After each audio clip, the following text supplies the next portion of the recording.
गुणातीतोऽक्षरं ब्रह्म भगवान् पुरुषोत्तमः जनो जानिदं सत्यं मुच्यते भवबन्धनात्। कृपा करो मुझ ऊपरे सुखनिधि सहजानंद।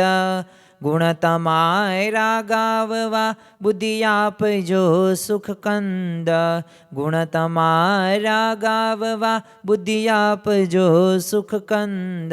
श्री स्वामिनारायण भगवाननी जय। अक्षर पुरुषोत्तम महाराजनी जय। गुणातीतानंद स्वामी महाराजनी जय। प्रमुख स्वामी महाराजनी जय। प्रगट गुरु हरि महंत स्वामी महाराजनी जय। सूरत अक्षरधाम महोत्सवनी जय। दरेक दिव्य हरिभक्तों ने भावभर्या जय स्वामी नारायण। गई काले एटले के रविवारे आपणे रवि सत्संग सभानी अंदर ए गढ़पुरना जीवबानु आख्यानना प्रसंगो थोड़ाक सांभळ्या हता અને આપણા જીવનની અંદર એ અખંડ બ્રહ્મચર્યનું એ વ્રતનું પાલનનું મહત્વ શું છે અને ખરેખર જીવબા કેવી ભક્તિથી એ ભગવાનને એમને વશ કર્યા હતા, જેવા અદ્ભુત પ્રસંગો આપણે માણ્યા હતા. આજે આપણે ફરી વખત આ જીવબાના આખ્યાન સાથે મળ્યા છીએ, પરંતુ આજે આપણે એવા પ્રસંગો સાંભળીશું કે જેના આધારે આપણા જીવનમાં, જેમ ગઈકાલે આપણે પણ ઘણી બધી પ્રેરણાઓ પ્રાપ્ત કરેલી જ હતી, એમ આજે પણ એમના પ્રસંગો દ્વારા એ આપણે ઘણી બધી પ્રેરણાઓ પ્રાપ્ત થશે. આમ તો ભગવાન એ ભક્તિ એ કરીને જ વશ થાય છે, એ મુદ્દાને આપણે ગઈકાલે આત્મસાત કરવાનો પ્રયત્ન કર્યો હતો. અને જો સાચા ભાવથી ભક્તિ કરવામાં આવે તો ભગવાન અતિશય પ્રસન્ન થાય છે. અને જો તમે ભગવાનને રાજી કરવા માટે પ્રયત્ન કરતા હોય તો આ લોકના પદાર્થો, લોકમાં જે પદાર્થો બાબતે જે આસક્તિ છે એમાં અનાસક્ત થઈને એ ભગવાન તરફ આપણે આસક્ત થવાનું છે. પંચ વિષયો પ્રત્યે જીવબાએ ત્યાગ કરી દીધેલો હતો અને બસ શ્રીજી મહારાજને તે એ પોતે સર્વસ્વ માનતા હતા. અને એ આપણને ક્યારે ખબર પડે કે એમની દરેક આજ્ઞાનું પાલન એ જીવબાએ કરેલું હતું. તો આજે આપણે થોડાક એવા પ્રસંગો જોશું કે જે પ્રસંગો ગઈકાલે બાકી રહી ગયેલા હતા, અને આ પ્રસંગો દ્વારા પણ આપણને એક સાચી દિશા પ્રાપ્ત થશે. એકવાર દરબારમાં પાંચુબાના 5 વર્ષના દીકરી, નામ એમનું હીરુબા, હવે પોતે ધામમાં ગયા એટલે શોક પડાતો હતો અને શ્રીજી મહારાજને પણ સાવ સુખ લખડું જમવાનું એ મળતું હતું. અને સ્વાભાવિક છે કે કોઈકનું મૃત્યુ થાય એટલે કંઈ સારું સારું કંઈ બટેકા ભૂંગળા કે ઢોસા કે પીઝા ન બનાવવાના હોય, એ તો શાક હોય રીંગણા બટેકાનું, સાથે બાજરાનો રોટલો હોય અને છાશ હોય અને ગોળ હોય, આવું જ તે. અને એમાંય ગળપણમાં ગોળ તો પાછો આવે નહીં, એટલે સ્વાભાવિક રીતે આપણે એવું લુખું ને સ્વાદ વગરનું જ તે ત્યારે ખાવાનું હોય, એને શોક પાળ્યો કહેવાય. તો આવી રીતે શોક પણાતો હતો અને આવી રીતે મહારાજને તે થાળની અંદર આવું બધું સૂખું લુખું મૂકવામાં આવતું હતું. એ સમયની અંદર જ તે છે ને નેનપુરથી દેવજીભાઈના ધર્મપત્ની, એમનું નામ કંકુબાઈ, હવે માથે ઘીનો ગાંડવો લઈને આ ગરડાની અંદર આવ્યા. એટલે શ્રીજી મહારાજ પાસે આવીને છે ને ગાંડવો મૂક્યો અને પંચાંગ પ્રણામ કર્યા. એટલે શ્રીજી મહારાજે કીધું કે ઓહો, આ તો નેનપુરથી આવ્યા લાગે છે અને આ દેવજી ભગતના ઘરવાળા ને તમે. તે બાઈએ હસીને કીધું કે મહારાજ, હું એ દેવજી ભગતની જ ઘરવાળી છું. તે મહારાજને વાત કરી કે જો ભગતે તમારા માટે છે ને આ ઘીનો ગાંડવો એ મોકલ્યો છે. તે શ્રીજી મહારાજે પૂછ્યું કે આમ ભગત બધા આમ સુખી છે ને પાછા કે દુખી છે? તે બાઈએ શું કીધું કે મહારાજ સુખી હતા અને વધુ સુખી થયા, કારણ કે તમે છે ને દીકરાને ધામમાં તેડી લીધો અને ખુશાલીમાં સંતોન રસોઈ આપવા ઘી લઈને મોકલી છે. એટલે આ ઘીનો હાંડવો જોયો મહારાજે, અને અહીંયા જીવુબા ને લાંડુબા ને એ બધાય તે આ પાંચુબાએ હાજર હતા. અને એ તો પોતે શોકમાં મગ્ન હતા, કારણ કે 5 વર્ષના દીકરી એમના હીરુબા ધામમાં ગયેલા. અને સામે આવે અને આ નેનપુરના આ દેવજી ભગત અને આ કંકુબાઈની સમજણ કેવી.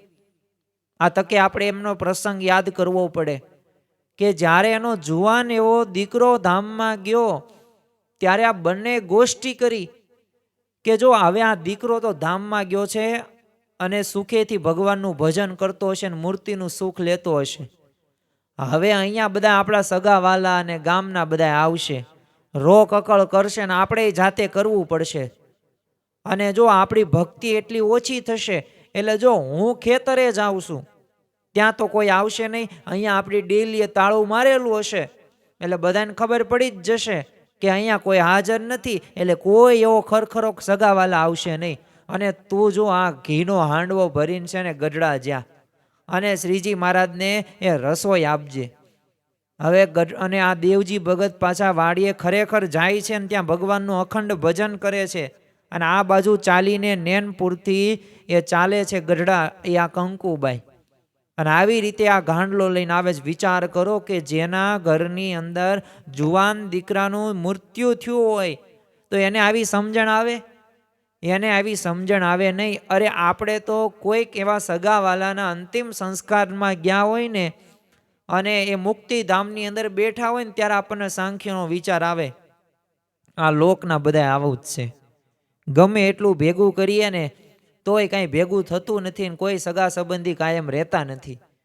હવે એવો સાંખ્ય વિચાર આપણને ત્યારે એવા વિચાર આવે ને કે હવે કંઈ કરવું જ નથી, ધંધો વેપાર વ્યવસાય છે ને થોડાક સમય સુધી કરવો છે, નકરું ભગવાનનું ભજન જ કરવું છે, આપણને આવા વિચારો આવે. પણ પછી જ્યાં મુક્તિધામમાં જ ઊભા થાવીને બધું ખેંખી નાખીએ જ્ઞાન, અને બહાર તો રોડે આપણે પાણીપુરી ખાઈએ અને ઘરે તે બધું સારું સારું મિષ્ટાનો જમી લઈએ, ઘડીક સાંખ્યનો વિચાર રહે છે, પછી આપણને રહેતો નથી. પરંતુ જો આ દેવજી ભગત અને આ કંકુબાઈના જીવનમાંથી આપણને સ્પષ્ટ ખ્યાલ આવે છે કે એમને સમજણ કઈ હતી? જો સમજણમાં સુખ છે અતિરે, એ સમજણમાં જ સુખી છે. અને જેને જેને આવી સમજણો રાખી છે ને એ પોતે ભગવાનની ભક્તિ કરી શક્યા છે. જો દરેકના જીવનની અંદર આવા પ્રશ્નો આવે છે, આજે કોણ એવું છે કે જેના ઘરે કોઈનું મૃત્યુ થયું જ ન હોય? કોઈ કઈ પરિવાર કે કુટુંબ છે? અરે ધન સંપત્તિ પણ જેની પાસે છે ને ત્યાંય તે આવું અકાળે મૃત્યુ પામ્યા છે. અરે જેની પાસે ધન સંપત્તિ કરતાં વિશેષ સત્તા કે આવડત છે ને તો એનું મૃત્યુ થયું છે અને એના પરિવારમાં પણ એ દુઃખો આવ્યા છે. પણ એ સમયે જો સમજણ રાખી હોય ને તો ખરેખર ભગવાનની ભક્તિ થઈ શકે છે. જો ઘણા બધા કાર્યકરો મિત્રો છે, ઘણા બધા એવા સનિષ્ઠ હરિભક્તો છે નિષ્ઠાવાન કે જે પોતે એવી ભક્તિ કરે, એમના સગા પુત્રનું પણ જો જાન લઈને જતા હોય ને રવિવારનો સમય હોય ને તો દીકરાને એમ કે તું ભાઈ પરણી લેજે, મારે રવિ સભાનો નિયમ છે એટલે હું રવિ સભા માટે જાઉં છું. આવા પણ ભક્તો આપણને જોવા મળે છે. તો આવી ભક્તિ અને આવી સમજણ આ કંકુબાઈ અને આ નેનપુરના દેવજીભાઈને હતી. હવે આ ગાંડવો તો ઘીનો હતો એટલે શ્રીજી મહારાજે તરત કીધું કે કંઈ વાંધો નહીં, પણ બાઈએ કીધું મહારાજ જો તમે કહો છો ને ભગત સુખી છે ને, તો એ પ્રશ્ન જવાબ હું તમને દઉં કે સુખી હતા ને વધુ સુખી થયા છે, કારણ કે તમે દીકરાને ધામમાં તેડીને લીધો છે એટલે ખુશાલીમાં સંતોન રસોઈ આપવા માટે ઘી લઈને મને મોકલી છે.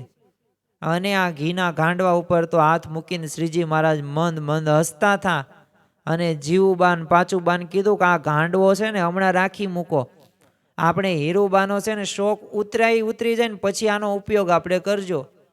અને જીવુબા યા લાડુબા ને પાંચુબા હવે આ જે શ્રીજી મહારાજના જે શબ્દો હતા ને એ શબ્દોનો મર્મ સમજી ગયા અને એમની આંખમાંથી આંસુ પડવા લાગ્યા અને શ્રીજી મહારાજ એમની સામું જોઈ રહ્યા.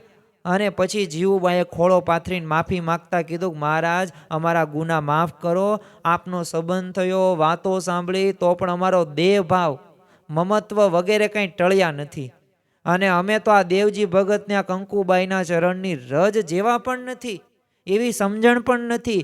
અને ત્યારે એ મહારાજે જો ઘણી બધી એવી સાંખ્યની સમજણો પણ દ્રઢ કરાવેલી હતી. એટલે તમે જોતા હશો સ્વામિનારાયણના સત્સંગી હોય ને તો એના ઘરની અંદર આવા દુઃખના પ્રસંગો આવે ને ત્યારે એ સ્વાભાવિક રીતે એટલું બધું રડતા કે પોતે કોઈને પણ એવી રીતના હેરાન નથી કરતા જોવા મળતા. શોક એટલો બધો નથી હોતો. શા માટે? એ પોતે માને છે કારણ કે શ્રીજી મહારાજે જ વરદાન આપ્યું છે, મારા જનને અંતકાળે જરૂર તેડવા આવવું, બિરુદ મારું એનો બદલે સર્વે જનને જણાવવું. તો ખરેખર ભગવાને બિરુદ આપ્યું છે, વચન આપ્યું છે. એટલે કે વચન પ્રમાણે શ્રીજી મહારાજ એ ભક્તોને એ ધામમાં તેડી લઈ જવા માટે આવે જ છે, આવે જ છે ને આવે જ છે. એટલે બધાએ સુખેથી જે વિધિ આવતી હોય ને એ પ્રમાણે કરે છે. એવું નથી દુઃખ નથી લગાડવાનું. દુઃખ કારણ કે ઘણા બધા સંબંધોથી વર્ષોથી આપણે સંબંધ સાથે જોડાયેલા છીએ, પણ જો મનમાં સમજણ તો કેવી છે, સાંખ્યની જ છે ને, તો એનાથી સુખી રહી શકે છે. તો આવો પ્રસંગ બન્યો હતો. ત્યારે એકવાર સાંખ્યયોગી બાઈઓમાં છે ને ચર્ચા થઈ કે આમ શ્રીજી મહારાજને આપણે કેવા સમજવા. એટલે એ વતી છે ને જીવુબાએ શ્રીજી મહારાજને પ્રશ્ન પૂછ્યો. ત્યારે શ્રીજી મહારાજે કીધું, જો 16 કળાથી પૂર્ણ ચંદ્ર હોય ને તો પણ એની ઉપમા શું સૂર્યને અપાય? એમાં પરબ્રહ્મ પુરુષોત્તમને અન્ય કોઈ તમે ઉપમા બીજાની તમે આપો ને સંભવે જ નહીં. ચિંતામણી ને અનંત પારસમણી સમાઈ જાય છે. અને આ રીતે તમે મહિમા સમજશો અને સામર્થ્ય પણ આની છે ને કંઈ ઘટતી નથી. એટલે એ સમજનારને છે ને ખોટ રહી જાય છે. અને જેટલો મહિમા જાણે એટલી પ્રાપ્તિ. અને તમને પરબ્રહ્મ પુરુષોત્તમની પ્રત્યક્ષ પ્રાપ્તિ થઈ છે, મોટામાં મોટી વાત. અને જો ખરેખર આપણને કેવા ભગવાન અને સંત મળ્યા છે, જો એ આપણને ખ્યાલ છે. ભાલની અંદર બીબડી, પોતે મુસ્લિમ બાઈ હરિભક્ત, હવે ખાલી એક દાંતણ આપ્યું મહારાજને, અને મહારાજે શું કીધું કે મુક્તાનંદ સ્વામી જેવું કલ્યાણ તમારું થઈ જશે. જુનાગઢની અંદર બાઉદ્દીન કઠિયારો, હવે એક ગુણાતીતાનંદ સ્વામીને એક લાકડા આપ્યા અને એમાં પૈસા ન લીધા, પણ જો ખુદા માનીને એવી રીતના સેવા કરી તો કહ્યું કે આજ પછી બાઉદ્દીન તારે લાકડા નહીં કાપવા પડે. અને પાછો દિવાન પણ બન્યો. અને આજે જુનાગઢની અંદર જાઓ ને તો બાઉદ્દીન નામની કોલેજ પણ ત્યાં હયાત છે. એનું નામ અમર ઇતિહાસની અંદર ગવાઈ ગયું. જો એક લાકડા આપ્યા ને એમાં કલ્યાણ થઈ ગયું. એમાં ભગવાનને સંત તો આટલા દયાળુ છે. અને જો જેટલી પ્રાપ્તિનો વિચાર એટલે આપણે કરવાનો છે. તમે જો પ્રાપ્તિ રહીને એ આપણને ગિરનાર જેવી, હિમાલય જેવી થઈ છે. અને એ આપણા પ્રશ્નોરાની ધૂળના ઢેફા જેવા છે. હવે આ ઢેફાને પણ આપણે જો ગિરનાર જેવા કરી નાખશું ને તો આપણે દુઃખ સિવાય આપણા જીવનમાં કાંઈ આવશે નહીં. દુનિયાનો ધનાઢ્ય વ્યક્તિ કોણ છે અત્યારે? તો એલન મસ્ક છે, જે ટેસ્લા જે કંપનીનો પોતે માલિક છે. જે આપણે એની સ્ટાર લિંક ને આવી બધી તે કંપનીઓ વિશે આપણે ખબર હશે આપણને. તો એ પોતે એમ કે તમે 1000 રૂપિયા આપો તો હું તમને 1 લાખ રૂપિયા આપું. તો આપણે મનાય કે ન મનાય? મનાય. પણ કોઈક સામાન્ય વ્યક્તિ કે સામાન્ય કોઈક પોસ્ટર તમારી સામે મૂકે અને એડવર્ટાઇઝ આવે કે 1000 રૂપિયાના 2000 થશે, તેમ માનો? ન માનો. પણ એલન મસ્ક કહે છે કે 1000ના લાખ થશે, તો તમે 1000 દઈ દો ને. આ રાજી ખુશીથી દઈ દો. કેમ? મહિમા એનો ખબર છે. ખબર છે કોણ બોલે છે, કે એ તો દુનિયાનો ધનાઢ્ય વ્યક્તિ છે. એ જે બોલશે ને બધું સાચું જ છે. બસ હવે જો આપણને લૌકિક રીતે જો આવી રીતના આટલો મહિમા હોય તો આ તો ભગવાન જેવા સંત છે. અને જો જેટલું ભગવાનમાં જેટલી શક્તિ એટલી સંતમાં છે. કારણ કે સંત તે સ્વયં હરિ. એ સંત એટલે કે ભગવાનનું સ્વરૂપ. હા, ભગવાન અને સંત છે અલગ અલગ, પણ એ સંતમાં ભગવાન રહેલા છે. એટલે જેટલી આપણે સંતની, ગુરુની સેવા કરીએ ને એવી ભગવાનની સેવા કરીએ એવું આપણે માનવાનું છે. અને જો એ થશે ને તો આપણને એ પ્રાપ્તિનો કેફ આવશે. એકવાર છે ને જીવુબાને શ્રીજી મહારાજની આમ દિવ્યતા જોવાની ઈચ્છા થઈ. એટલે અંતર્યામી શ્રીજી મહારાજે તો એક ફૂલનો દડો છે ને આકાશમાં ઉછાળ્યો અને એ સાથે એકદમ આમ સુસવાટો થઈ ગયો. અને બધાએ ઊંચું જોયું ને તો આકાશમાં તો એ બધાએ તે જેટલા પણ અવતારો હતા એ વિમાન લઈને શ્રીજી મહારાજના એ સ્વાભાવિક રીતે દર્શન ને એ પોતે આવી રીતના જોવા મળ્યું ને એટલે ત્યારે ખ્યાલ આવ્યો કે ઓહો, ભગવાનની કેવી આપણને પ્રાપ્તિ થઈ છે. અને ત્યારબાદ શ્રીજી મહારાજની એ બધી તે જે મહિમાની વાતો હતી, સર્વોપરીની વાતો હતી, એ આ જીવુબા એ ઘણી બધી મુમુક્ષુ બહેનોને પણ એ કરતા હતા. એકવાર તો શ્રીજી મહારાજ આ બહેનોના ઓરડે છે ને વાતો કરવા પધાર્યા. એ વખતે તો છે ને સ્વ સ્વરૂપની બધી અદ્ભુત વાતો કરીને બધાને ધન્ય કર્યા. એટલે શ્રીજી મહારાજે કીધું કે જો હું અક્ષરધામનો અધિપતિ છું, સર્વનો નિયંતા છું, અક્ષર બ્રહ્મ મારું ધામ છે. અને ખરેખર આ મહામાયા સુધી હું કાળ સુધી વ્યાપેલો છું. અને એ અનંત કોટી બ્રહ્માંડોની ઉત્પત્તિ પ્રલય હોય કે એનો કરતા છું. અને આવી બધી વાતો કરીને આ પંચ વિષયો રહ્યા એ બધાએ તે એક પ્રકારનું મિથ્યા છે. આ કુટુંબ પરિવાર રહ્યો ને જૂઠા ગણીને એમાં પ્રીતિ તમે તોડજો. અને મેં જે નિયમ આપ્યા છે ને દ્રઢપણે તમે પાલન કરજો. અને આવી બધી વાતો એમને કરી. અને જો એટલે જ તે સદગુરુ પ્રેમાનંદ સ્વામીએ તે બાણાની તિરાડમાંથી આ બધી વાતો સાંભળેલી અને 4 પદો એમને લખી નાખ્યા. અને જે આપણને ઓરડાના પદો એ નામના એ સંપ્રદાયની અંદર હજી પણ પ્રસિદ્ધ છે. તો જો ખરેખર આ રીતે યથાર્થ મહિમા જીવુબા લાડુબા સમજતા હતા અને અન્યને સમજાવતા પણ હતા. જીવુબા એ સંતો ભક્તોની પણ સેવા એ પોતે કરતા હતા. જો સેવા અને જ્ઞાન રહ્યું ને એ બંને સાથે રાખવું, એટલે કે કથા વાર્તા અને સેવા. કારણ કે જો સેવાથી વાસના અને જે આ પંચ વિષયો પ્રત્યેની જે આસક્તિ છે ને એમાંથી અનાસક્ત થશું અને વાસનામાંથી બહાર આવશું. અને સામે જો કથા વાર્તાનું જો અંગ હશે ને તો જ્ઞાન વધશે. અને જ્ઞાન વધશે ને તો નિયમ ધર્મનું પણ પાલન થશે. અને સાથે સાથે ભક્તિ પણ સારી રીતે થશે ને વૈરાગ્ય પણ આપણા જીવનમાં આવશે.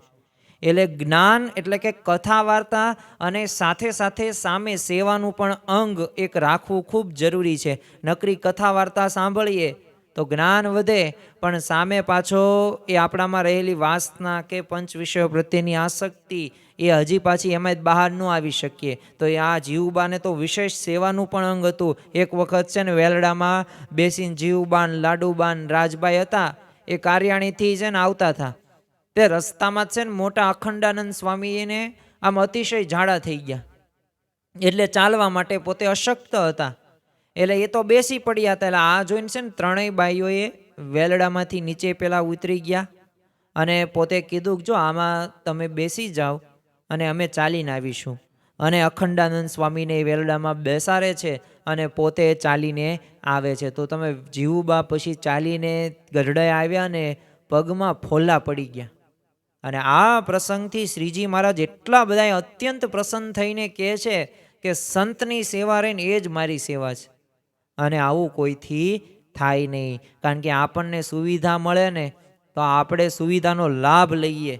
આપણે એવી ઈચ્છા ન થાય કે બીજાને આપણે આપીએ. જોજો જ્યારે આપણા શરીર ઉપર વાત આવશે, જ્યારે આપણા ઉપર વાત આવશે ને ત્યારે આપણે એનો અસ્વીકાર જ કરીએ છીએ. જ્યારે કોઈક બીજા ઉપર વાત આવે જો તારે એનો ત્યાગ કરવાનો મારે નહીં, તો તરત કહી દેવી એને.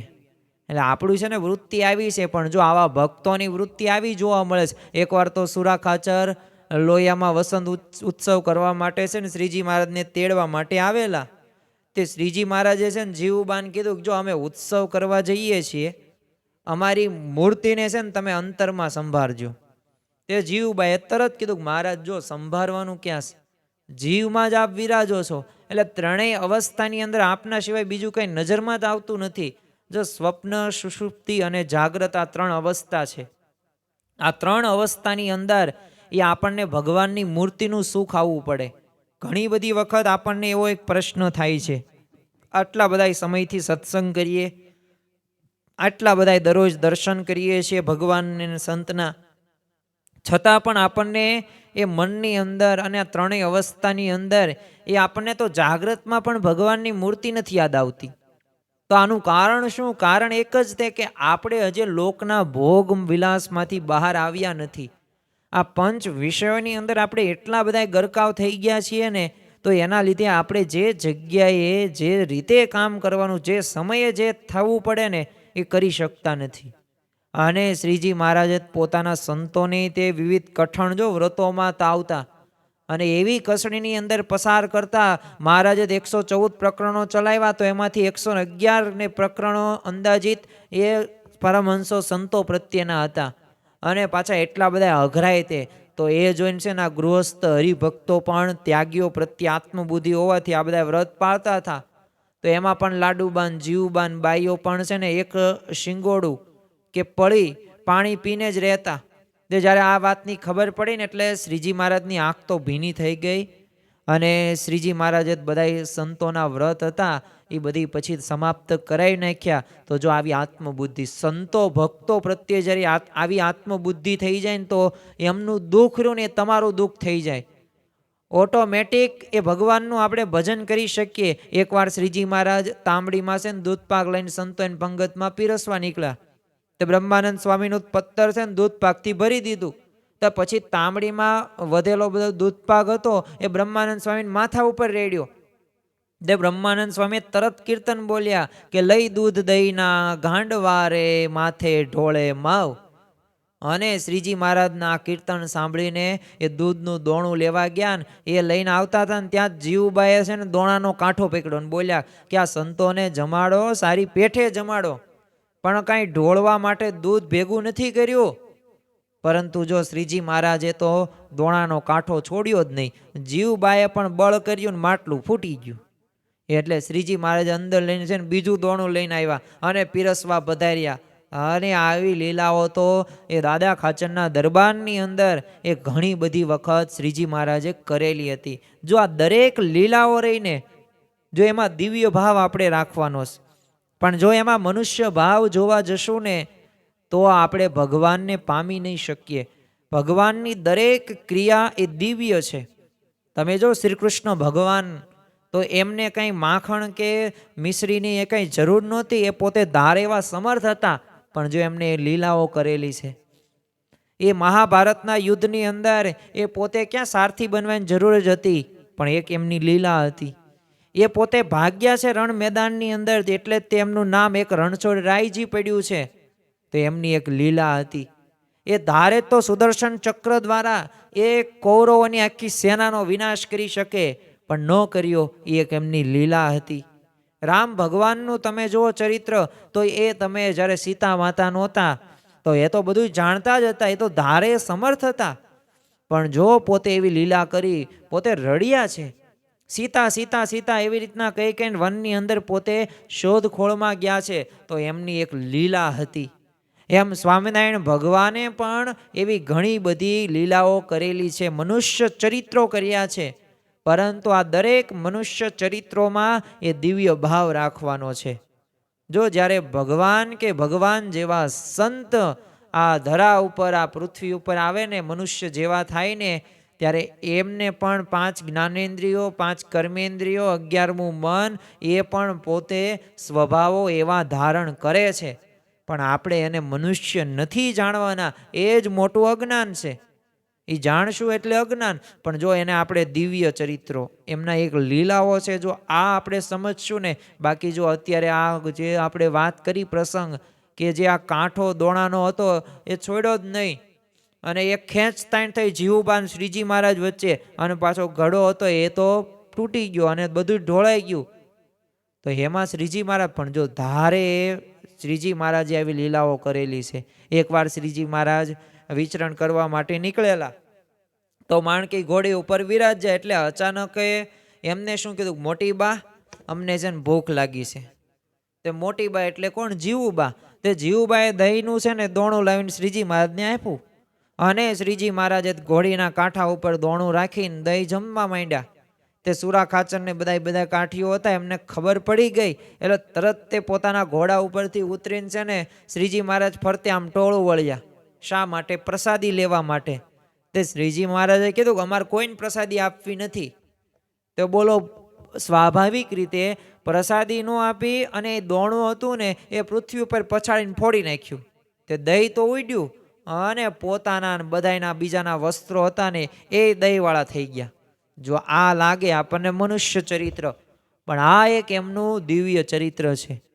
અને આમાં દરેક ચરિત્રોમાં એ આપણને કંઈક ને કંઈક શીખવાડે છે. એમ અત્યારે પણ ભગવાન જેવા સંત, એ મહંત સ્વામી મહારાજ, પ્રમુખ સ્વામી મહારાજ અને આપણી ગુણાતીત ગુરુ પરંપરા જે ચરિત્રો કરે છે ને, ચરિત્રોની અંદર એ આપણે મનુષ્ય ભાવ નહીં પણ દિવ્ય ભાવ, નિર્દોષ બુદ્ધિ રાખવાની.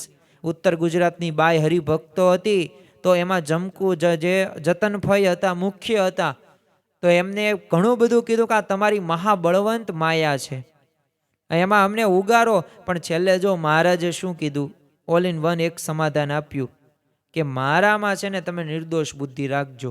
તો એમાં આવા પ્રસંગોની અંદર જીવુબા, લાડુબા, દાદા ખાચર, સુરા ખાચર, પર્વતભાઈ, શિવલાલ શેઠ આ બધાએ આવી રીતે રાખેલું છે. અને એ દિવ્ય ભાવ રહ્યોની આપણે પણ એ કેળવવાનો છે. એક દિવસ તો શ્રીજી મહારાજે છે ને જીવુબાને કીધું કે બા આ કડિયાના છે ને પગાર ચડ્યા છે અને કોઠારમાં તો છે ને નાણાંય નથી, તો શું કરવું? હવે વિચાર કરો, ભગવાન પોતે આવું બોલે, સ્તાયણ દર્શાવે છે. તે જીવુબા સમજી ગયા. તે એમણે શું કીધું, મહારાજ શું કરશું ને એવું આપને પૂછવાનું હોય, આપે તો અમને આજ્ઞા જ કરવાની હોય, અમારી પાસે જે કંઈ છે એ બધું આપનું જ છે. તો બોલો એવું કહીને જીવુબા પોતાના ઓરડામાં ગયા અને પોતાના પગમાં પહેરવાના એ સુવર્ણના કડા હતા ને એ લઈને આવ્યા અને શ્રીજી મહારાજના ચરણ પાસે મૂકી દીધા. હાથ જોડીને શું કીધું, પ્રભુ આપે દરેક ક્ષણે અમને ધન્ય બનાવ્યા છે. એટલે આ લોકમાં આપના ચરણોમાં તો આમ કહેવાય ને લક્ષ્મીજી આળોટે છે, રિદ્ધિ સિદ્ધિ આપની સેવામાં છે. અને જો આવી રીતે ત્યારે પોતાનું એક સમર્પણ ભાવના એ પોતે દર્શાવી. જો ભગવાનને સમર્પણ અતિશય પ્રિય છે. તમને સારામાં સારું ખાવું ભાવે છે, તમને જોવું ગમે છે, સાંભળવું ગમે છે, અને તમને નોકરી ધંધા વ્યવસાયની વ્યસ્તતા વચ્ચે પણ જો તમે એનો થોડોક પણ એવો ત્યાગ કરીને એ જો તમે ભગવાન કે સંતની સેવા કરો, જો એવું સમર્પણ કરો ને, તો ભગવાન અને સંત અતિશય રાજી જ થાય છે. એટલે આપણે આ એક વાત આપણા જીવનની અંદર આપણે એક આત્મસાત કરવાની છે કે સમર્પણ ભાવના રહીને ભગવાનને સંતને ગમે છે તો આપણે પણ આપણું સર્વસ્વ સમર્પણ કરી દેવું જોઈએ. જો આ લોકની અંદર ઘણા બધા વ્યવહારો આપણે કરીએ છીએ, ઘણી બધી જવાબદારી આપણે નિભાવીએ છીએ, પરંતુ એ નિભાવવાની સાથે સાથે શું આ ભગવાન અને સંતની જે જવાબદારી આપણને સોંપવામાં આવેલી છે એ આપણે નિભાવીએ છીએ? શું આપણે કોઈક ગુણભાવી, કોઈક મુમુક્ષુઓને સત્સંગી કરીએ છીએ? શું આપણા ઘરના સભ્યોને એ રવિ સભા હોય કે પરાસભા હોય કે સત્સંગનું જે જ્ઞાન હોય કે આ જે સિદ્ધાંત છે, આ સિદ્ધાંત એના જીવની અંદર આપણે બેસાડીએ છીએ? તો જ્યારે આ કરવામાં આવશે ને ત્યારે યથાર્થ આપણને લાભ પ્રાપ્ત થશે. એટલે આપણા જીવનની અંદર આ સમર્પણની ભાવના આપણે શીખવાની છે. અને જો ભગવાન અને સંત માટે શું ન થાય, મહાત્મા જ્ઞાન યુક્ત નિશ્ચય હોય ને તો ભગવાન અને સંતને અર્થે તો લોક લાજનો ત્યાગ થાય, ધનનો ત્યાગ થાય, અરે સંપત્તિનો ત્યાગ થાય, અરે સ્ત્રી પુરુષનો ત્યાગ કરે, પુરુષ સ્ત્રીનો ત્યાગ કરે, સત્તાનો ત્યાગ કરે, આવડતનો ત્યાગ કરે, પણ ભગવાન અને સંતને અર્થે બધુંય થાય. તો આપણે એવા ભાવ સાથે આ જીવબા એવી રીતે જોડાયેલા છે ત્યારે ભગવાનને પોતે એ પામી શક્યા છે ને એવું સુખ લઈ શક્યા છે ને ત્રણેય અવસ્થાની અંદર એ શ્રીજી મહારાજનું અખંડ પોતે ચિંતન કરી શક્યા છે. સંવત 1885માં શિયાળામાં છે ને ખૂબ ઠંડી હતી, એટલે જુનાગઢમાં તો અક્ષરબ્રહ્મ ગુણાતીતાનંદ સ્વામી સગડી પાસે રાખીને છે ને તાપતા હતા. તો એમાં સ્વામીને ગરમી લાગી ગઈ. હવે એ જ વખતે છે ને શ્રીજી મહારાજ ગઢપુરની અંદર અક્ષર ઓળીમાં વિરાજમાન હતા. તે એકદમ છે ને જીવુબાન કહેવરાયું કે અમને છે ને ગરમી થાય છે ને અમારે નાવું છે, તો છે ને તમે ટાઢા પાણી લાવો અત્યારે. હવે શિયાળાની સખત ઠંડી, પણ શ્રીજી મહારાજ ગરમી થાય છે. હવે આ બધું જાણ્યું એટલે જીવુબાને બધાને આશ્ચર્ય થયું. એટલે શ્રીજી મહારાજે પૂછાયું કે આટલી ટાઢમાં ટાઢું પાણી નાવા કેમ મંગાવ્યું તમે? આવી વાત શ્રીજી મહારાજને કરી. એટલે શ્રીજી મહારાજે કીધું કે અમારા શરીર એ તપી રહ્યા ઉઠ્યા છે. તે આ મુક્તાનંદ સ્વામીએ સાંભળ્યું. તે મુક્તાનંદ સ્વામીએ કીધું કે મહારાજ આપ અહીંયા ઓશરીમાં એને એ પાછ છાયામાં બેઠા છો અને વળી આગળ સગડી પણ નથી, તો શરીર શી રીતે તપી જાય? ત્યારે શ્રીજી મહારાજે કીધું કે અમારું અક્ષરધામ તપવાથી અમે તપી ગયા છીએ. અને એ સાંભળીને મુક્તાનંદ સ્વામીએ કીધું જો અક્ષર તો શીતળ અને શાંત છે તો એ તપે કેમ? એટલે શ્રીજી મહારાજ આ સાંભળીને હસે છે ને કહે છે કે સ્વામી જુનાગઢમાં અમારું મૂર્તિમાન અક્ષરધામ ગુણાતીતાનંદ એ સ્વામી છે ને સગડીથી તાપે છે અને વધારે પડતો તાપ છે ને થાય છે ને એટલે તપી ગયા છે, એટલે અમે પણ તપી ગયા છીએ.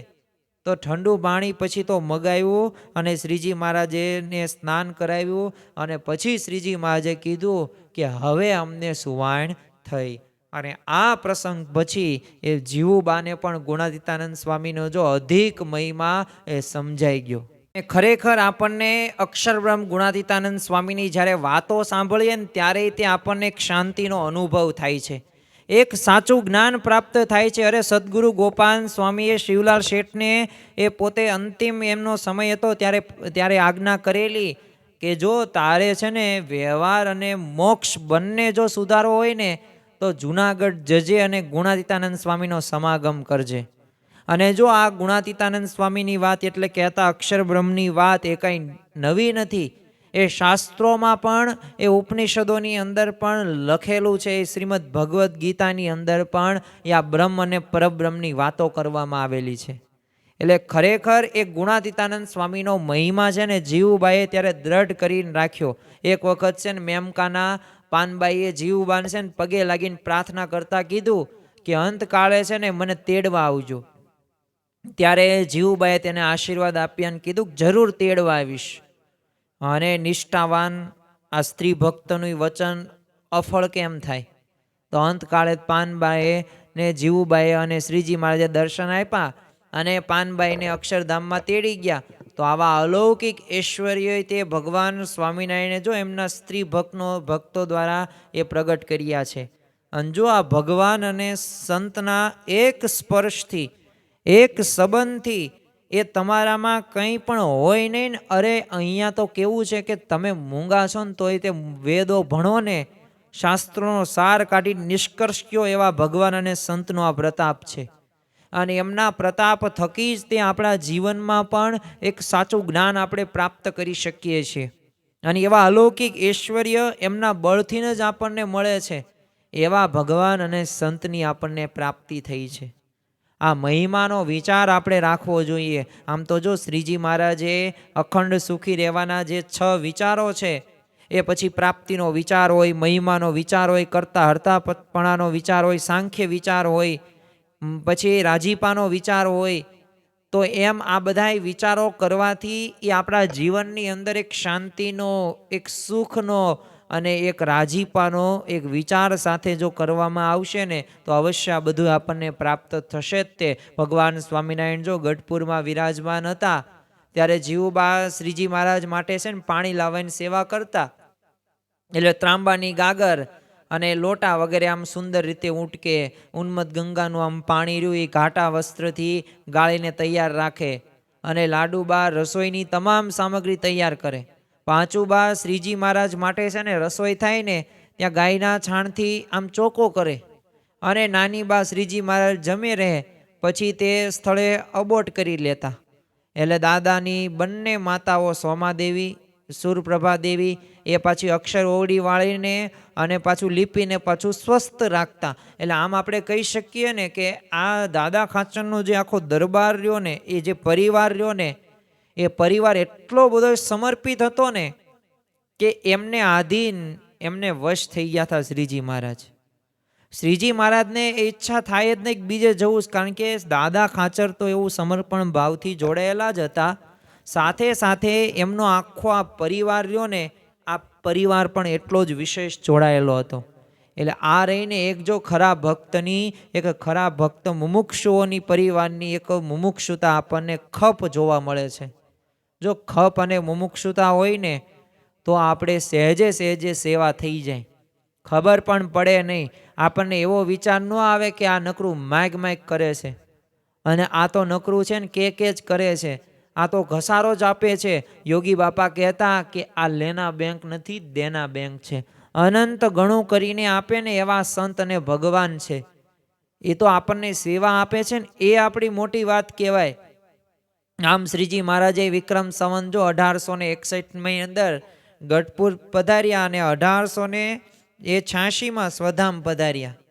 તો એ સમયના એ 25 વર્ષ સુધી એ આ બા શ્રી જીવુબાઈએ છે ને શ્રીજી મહારાજની આજ્ઞા મુજબ એમને જીવન જીવાસ. અને એક જ એમનું નિશાન કે મારે શ્રીજી મહારાજને પ્રસન્ન કરવા છે. અને પાછી પ્રસન્નતા પ્રાપ્ત કરેલી. અને શ્રીજી મહારાજ સ્વધામ પધાર્યા અને પછી 30 વર્ષ સુધી જીવુબા પૃથ્વી ઉપર રહ્યા.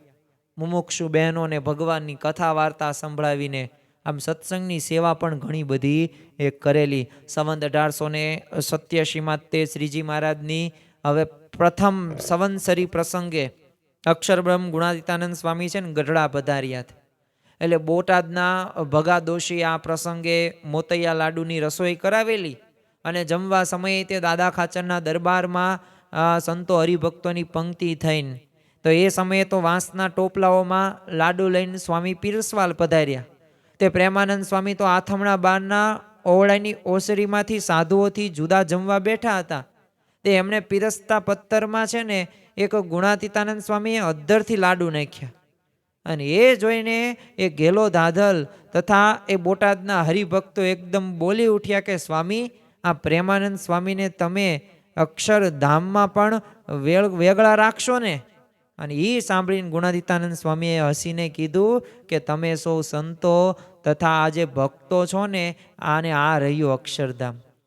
તેમાં સૌ જુઓ કે પ્રેમાનંદ સ્વામી જુદા બેઠા છે, હું તો આ બધી અક્ષર મુક્તોની ભેગા બેઠો જ છું. એટલે સ્વામીશ્રીએ જમવા બેઠેલા એ બધા સંતો ભક્તોને પ્રત્યક્ષ એક અક્ષરધામ ત્યારે બતાવ્યું અને પ્રેમાનંદ સ્વામીએ સંતોને પીરસતા હોય અને જમાડતા હોય એવું દર્શન પણ બધાઈને થયું ત્યારે.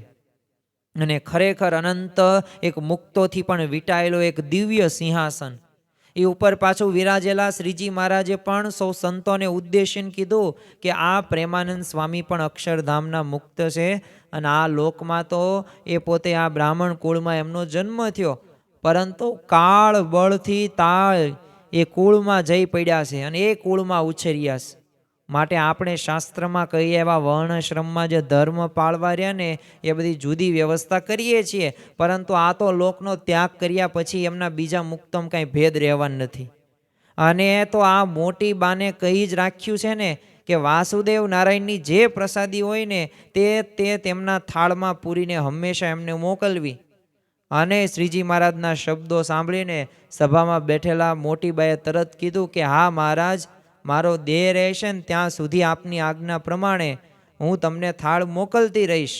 અને શ્રીજી મહારાજે કીધું કે હજી તો જો તમારે ઘણું આયુષ્ય બાકી છે અને ગોપીનાથજી મંદિરમાં તે અમારી પંચ ધાતુની મૂર્તિ તમારા ઘરેણા ભંગાવીને જ તે કરવાની છે અને એ પછી તમને 3 દિવસ સમાધિમાં રાખીને ધામમાં તેડી જઈશું. અને જો શ્રીજી મહારાજે જે કોલ આપ્યો છે, જે વચનો આપ્યા છે ને એ પ્રમાણે કરેલું છે. શ્રીજી મહારાજે કીધું એટલે એ મુજબ જીવુબાને ગુણાતીતાનંદ સ્વામીના વચને જુનાગઢ અને ગઢડા એમ બંને આમ મંદિરોમાં પંચધાતુની હરિકૃષ્ણ મહારાજની મૂર્તિ માટે પોતાના ઘરેણા આપી દીધા. અને એનો ઇતિહાસ પણ આપણને ખ્યાલ છે, કારણ કે વડતાલમાં તે સંવંત 1916ની અંદર કારતક સુદ પૂનમનો સમયો કરીને હવે અક્ષરબ્રહ્મ ગુણાતીતાનંદ સ્વામી છે ને પાછા ગઢપુર પધાર્યા. તો અહીંયા લાડુબાન, મોટીબાન વગેરે બધા સ્વામીશ્રીને કહેવડાવેલું કે અમારે અહીંયા છે ને શ્રીજી મહારાજની ધાતુની મૂર્તિ પધરાવવાનો વિચાર છે અને શ્રીજી મહારાજની પ્રસાદીના વાસણો અમે અહીંયા છે ને એકઠા કરી રાખ્યા છે. અને એ સાંભળીને ગુણાતીતાનંદ સ્વામી તો બહુ રાજી થઈ ગયા અને અનંતાનંદ બ્રહ્મચારી દ્વારા કહેવડાવ્યું કે જો અમારે જૂનાગઢમાં પણ શ્રીજી મહારાજની મૂર્તિ પધરાવી છે, માટે બંને મૂર્તિઓ છે ને સરખી કરાવજો. અને તમારી પાસે શ્રીજી મહારાજની પ્રસાદીના વાસણો ઘણા છે અને અમારી પાસે થોડા છે, પરંતુ બંને ભેગા કરીને બંને મૂર્તિઓ બરાબર છે ને અડધે ભાગે નાખજો. જો એમાં ફેરફાર કરશો ને તો મૂર્તિ અધૂરી આવશે. અને આ પ્રમાણે ગુણાતીતાનંદ સ્વામીએ સૂચના આપી અને જૂનાગઢ જઈને તરત તે પ્રસાદીના વાસણો બધાએ કઢાવ્યા અને ગાડામાં નખાવીને ગઢપુર મોકલાવી દીધા. અહીંયા ગુણાતીતાનંદ સ્વામીની આજ્ઞાથી જીવુબાને તે ખટકો રાખીને આમ હરિકૃષ્ણ મહારાજની પંચ ધાતુ હતી એની સુંદર 2 મૂર્તિઓ બનાવડાવી. તે એમાં પોતાના ઘરેણા પણ છે ને ભેળવી દીધા. પણ ગઢપુરમાં તે એ હરિકૃષ્ણ મહારાજની મૂર્તિ પ્રતિષ્ઠાનું એ મુહૂર્ત અષાઢી એ સંવંત 1916માં ભાગણ સુદ 5મ એ સમયે રાખ્યું હતું. તે આ પ્રસંગે છે ને વડતાલથી આચાર્ય શ્રી રઘુવીરજી મહારાજ પધાર્યા અને જૂનાગઢથી ગુણાતીતાનંદ સ્વામી એ અગાઉથી પધાર્યા હતા. તે ગુણાતીતાનંદ સ્વામીના એક અનન્ય શિષ્ય શ્રી પ્રાગજી ભક્ત તે એ સ્વામીની આજ્ઞાથી 2 માસ આગળથી ગઢડા આવી ગયેલા. તે હરિકૃષ્ણ મહારાજની મૂર્તિ માટે તેમણે સુંદર વાઘા 2 માસ રહીને તૈયાર કરેલા અને પોતાની ઉત્કૃષ્ટ કુશળતા વાપરી અને એમને સોનાના તાર વડે એક સોનાની એક ટીમ્બ કડીઓ જડીથી ચિત્રોય પાછા એવા ઉપસાવ્યા હતા અને સાથે સાથે કથા વાર્તા કરીને શ્રીજી મહારાજનો અને સ્વામીનો આમ અપરંપાર મહિમા કહેલો. અને આ વાઘા એમણે બાવા ખાચરને જીવુબા વગેરેને બતાવ્યા. તેઓ તો ખૂબ રાજી થઈ ગયા અને દરેકે રૂપિયા 100 આપ્યા. આમ બીજાએ પણ વાઘા બતાવી રૂપિયા 1000 ભેગા થઈ ગયા. તો આમ આચાર્ય શ્રી રઘુવીરજી મહારાજ, ગુણાતીતાનંદ સ્વામી એમની ઉપસ્થિતિની અંદર એ હરિકૃષ્ણ મહારાજની મૂર્તિઓ છે ને બંને મંદિરની અંદર પ્રતિષ્ઠિત થઈ. અને ત્યાર પછી શ્રીજી મહારાજે એ આપેલા વચન પ્રમાણે જીવુબાને કહી રાખેલું હતું કે એ મૂર્તિ તો હજે પધરાવાની, એ તમારું પાસે એ સેવા કરવાની બાકી છે. એ થશે ને પછી 3 દિવસ પછી તમને સમાધિ થશે અને પછી અમે તમને ધામમાં તેડી જશું. ને વચન પ્રમાણે 3 દિવસ સુધી જીવુબાને સમાધિમાં રાખ્યા અને અંત સમયે શ્રીજી મહારાજ તેડી ગયા અને શ્રીજી મહારાજનું અખંડ સ્મરણ કરતા કરતા એ સંવત 1916 જેઠ સુદ 6નો દિવસ અને જીવુબા ત્યારે ધામમાં પધાર્યા. તો ખરેખર એક આવા મુક્તાત્માને જીવુબાને છે ને લાખો લાખો વંદન કરીએ ને તો એ ઓછા કહેવાય. કારણ કે એમના જીવન પ્રસંગો તે આપણને કંઈક પ્રેરણા આપે ને એવા છે. ખરેખર એમની દરેક પ્રકારની એ ભક્તિ હતી, નિશ્ચય હતો, ધ્યેય હતો ને એ આપણાથી ઘણું બધું પ્રેરણા પ્રાપ્ત થાય છે. એમની કેવી અડગ નિષ્ઠા. છેલ્લે આપણે આ રવિ સત્સંગ સભા અને આજના પ્રવચનને જો સંયુક્તમાં એક થોડીક 5-7 મિનિટની અંદર કેવું હોય તો આ ગઢપુરના જીવુબાના જીવન પ્રસંગો દ્વારા આપણને કેવી કેવી પ્રેરણાઓ પ્રાપ્ત થઈ. પ્રથમ તો આપણને એ પ્રેરણા પ્રાપ્ત થઈ કે અડગ નિષ્ઠા, દ્રઢ સંકલ્પ. કારણ કે જીવુબાએ નક્કી કરી રાખેલું હતું કે મારે બ્રહ્મચર્યનો નિયમ મારે લેવો છે. તો કોઈ પણ પ્રલોભનની અંદર પોતે ડગ્યા નહીં. બાકી જો વ્યક્તિના જીવનની અંદર એવી વિપરીત પરિસ્થિતિ આવે ને ત્યારે મૂંઝાઈ જાય. પોતે જે નક્કી કર્યો ને એ પ્રમાણે કરતા નથી. પરંતુ જો પરિસ્થિતિ કે લોકો બદલાય, પરંતુ જો આપણે પણ આપણા જીવનની અંદર આધ્યાત્મિકતામાં જે આપણે સંકલ્પ કર્યો હોય ને તો એ દરેક નિયમ ધર્મની અંદર આપણે સ્થિર રહેવું જોઈએ. એ આ ગઢપુરના જીવુબાના આખ્યાન દ્વારા પ્રથમ આપણને શીખ પ્રાપ્ત થાય. બીજું આપણને એ પણ પ્રેરણા પ્રાપ્ત થાય એક સાચી વૈરાગ્ય વૃત્તિ.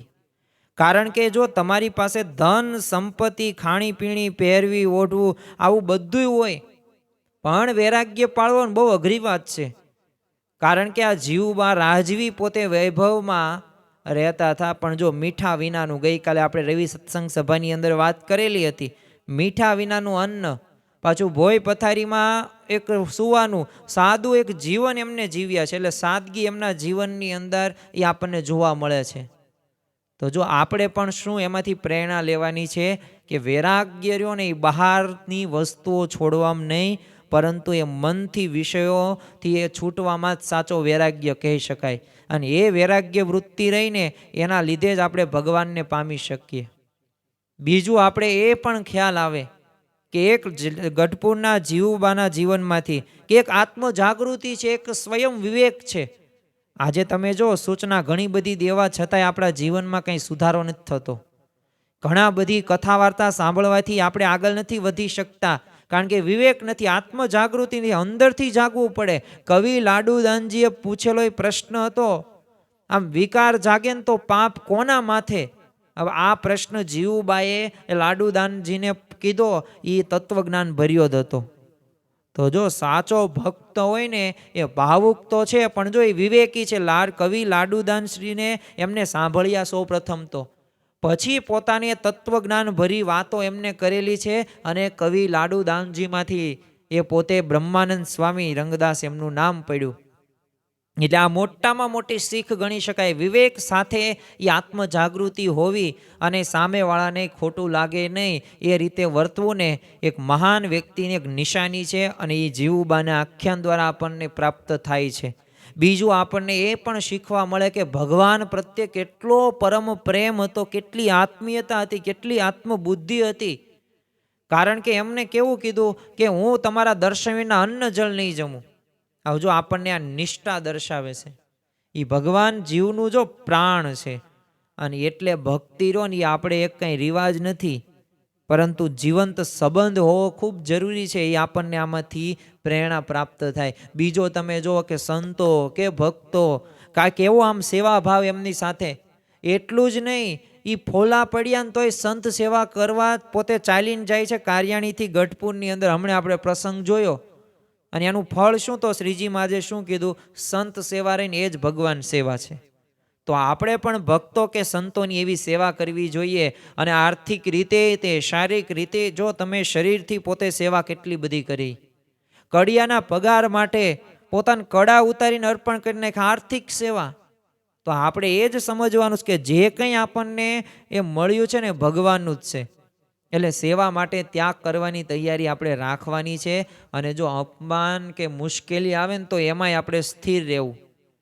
કારણ કે જો શ્રીજી મહારાજે વખાણ કર્યા છે ને કે જીવબા ક્યારેય તે ક્રોધ કરતા નથી અને અપમાનમાં પણ શાંત રહે છે. તો આપણે સાચા જો ભક્ત હોય ને તો આમાંથી આપણે પ્રેરણા શું લેવાની છે કે ઘરની અંદર, પરિવારની અંદર ક્યારેક એવી પરિસ્થિતિ આવે ને તો આ પરિસ્થિતિની અંદર એ આપણે સ્થિર અને શાંત રહેવાનું, ધીરજથી કામ લેવાનું છે. ભગવાનને, સંતને શું ગમે છે એ વિચારથી જો કામ કરવામાં આવશે તો લાભ, લાભ અને લાભ. અને બીજું એક શીખવા એ પણ મળે કે દેહ ભાવનો જીવુબાએ ત્યાગ કરી નાખ્યો છે. કારણ કે હીરુબાનો એ અવસાન સમયે એમનો દેહભાવ ટળ્યો નથી ને એમને સ્વીકાર્યું કે ઓહો, અમારે તો દેહભાવ હજી રહી ગયા, તમે મળ્યા તો આપણે અંદરનો એ જે દેહભાવ રહ્યો ને એ આપણે દૂર કરવાનો છે. અને અંદરના તે અભાવને ઓળખવા, નમ્રતા રાખવાની, નિષ્કપટપણે આપણે વર્તન કરવાનું છે ભગવાન આગળ. જેમ જીવુબાએ સ્વીકારી લીધું, માફી માગી, એમ આપણે પણ એ ભાવના સાથે આગળ વધવાનું, તો જ આપણે સુધારો થશે. બીજું આપણને એ પણ ધ્યાન રહે, આપણને પ્રસંગો દ્વારા ખ્યાલ આવે કે ભગવાન સર્વોપરી છે ને એનો દ્રઢ વિશ્વાસ, નિષ્ઠા, પતિવ્રતાની ટેક, એ જે સ્વરૂપ હતું ને એમાં અખંડ એમને વિશ્વાસ હતો. તો આપણે તે આપણને જે ભગવાનને મળ્યા, સંત મળ્યા છે એમાં આપણે નિષ્ઠા એવી રાખવાની છે, પતિવ્રતાની ટેક રાખવાની છે, સર્વ કરતા હરતા ભગવાન અને સંતને માનવાના છે. એવું સમર્પણ કરવાનું જેવું જીવુબાએ કર્યું છે, લાડુબાએ કર્યું છે. કારણ કે એ સમર્પણથી જ તે ભગવાન એ રાજી થાય છે. અને છેલ્લે આપણને એ પણ શીખ મળે કે એમનું અંતિમ લક્ષ્ય કયું હતું? ભગવાનને પ્રસન્ન કરવા, કહેતા કે મોક્ષ માટે. તો જો જીવુબાનું તમે આખું જીવન જોવો ને તો એક જ લક્ષ્ય, એક જ ધ્યેય હતું, મુક્તિ, મુક્તિ, મુક્તિ. તો આપણે તે જીવનનો મુખ્ય હેતુ આ જ રાખવાનો છે. સંસાર સુખ જો મળશે કે નહીં મળે, મળે જ છે, પણ એમાં આપણે ગરકાવ નથી થવાનું. આપણે આપણા જીવનની અંદર એ ભક્તિમાં દ્રઢતા હોય, જીવનમાં સાદાઈ હોય, વર્તનમાં નમ્રતા હોય અને ભગવાન પ્રત્યે પ્રેમ હોય. અને બસ એક અંતિમ લક્ષ્ય કે આપણે મોક્ષ પ્રાપ્તિ માટે આ સત્સંગ કરીએ છીએ અને એ માટે આપણે આ કથા વાર્તા સાંભળીએ છીએ. તો આવું જો આપણા જીવનની અંદર આવી જાય ને તો ખરેખર આપણને લાભ થાય ને થાય જ તે. તો જો આ એક આખ્યાન એ ઇતિહાસ નથી, એ સ્વાભાવિક રીતે વાતો કે શબ્દો નથી, પણ આપણા જીવનની અંદર છે ને એ આપણે ભગવાન પ્રત્યે આપણે કેટલા આગળ વધ્યા છે ને એનું આપણને આખ્યાન દ્વારા એ ખબર પડે છે. એટલે આપણા જીવનની અંદર આ પ્રેરણા આપણે પ્રાપ્ત કરવાની છે. ખરેખર આ જીવુબાનું આખ્યાન એ આપણને એક અંતર જાગૃત કરશે. અને એ જાગૃત એમનામ નહીં, કારણ કે આ શ્રીજી મહારાજે એમને વખાણ કરેલા છે. અને જો એમને છેલ્લે અંતિમ અવસ્થાની અંદર એ શું કર્યું છે? કથા વાર્તા જ કરી છે સત્સંગી સાંખ્યયોગી બાઈઓને, અને સત્સંગી જ કર્યા છે. અને આ જ એમનું જીવન હતું, આ જ એમનું કામ, સેવા હતી. તો એ પ્રમાણે આપણે પણ આપણું જીવન બનાવવાનું છે. તો આપણે સર્વ કોઈએ એક સંકલ્પ સાથે આગળ વધીએ. આમ તો ઘણા બધા પ્રસંગો આપણે ગઈકાલે અને આજે આ ગઢપુરના જીવુબાના આખ્યાન દ્વારા આપણે સમજ્યા છીએ, સાંભળ્યા છીએ. પણ આપણા જીવનમાં એક તો સુધારો થવો જોઈએ. એક ડગલું તો ભગવાન અને સંત બાજુ આપણે વળવું પડે. જો ભગવાન ને સંત દયાળુ છે, એક ડગલું ભરશો ને 10 પગલાં એ આપોઆપ ભરાવશે. એટલા દયાળુ ભગવાન અને સંત છે. તો આ સાથે જો જીવન જીવવામાં આવશે તો લાભ અને લાભ જ છે. આમ તો બે હાથમાં લાડવો છે. ઘણા બધા આપણને આવા ભક્ત રત્નોના એ આખ્યાનો સાંભળીને, પ્રસંગો સાંભળીને કંઈક ને કંઈક તો જીવનમાં એક પરિવર્તન આવે જ છે ને શાંતિનો અનુભવ તો થાય જ છે. પરંતુ આ શાંતિને અખંડ રાખવા માટે, આ સુખને કાયમ રાખવા માટે તો આપણે આપણા જીવનની અંદર આ અમલમાં લાવવું જ પડશે. તો આજના દિવસે મહારાજ સ્વામીના ચરણોમાં પ્રાર્થના કરીએ કે આ ગઢપુરના જીવુબાના જીવન પ્રસંગો દ્વારા અમે કંઈક ને કંઈક પ્રેરણા લઈને તમને રાજી કરી શકીએ. એ જ આજના દિવસે પ્રાર્થના. શ્રી સ્વામિનારાયણ ભગવાનની જય.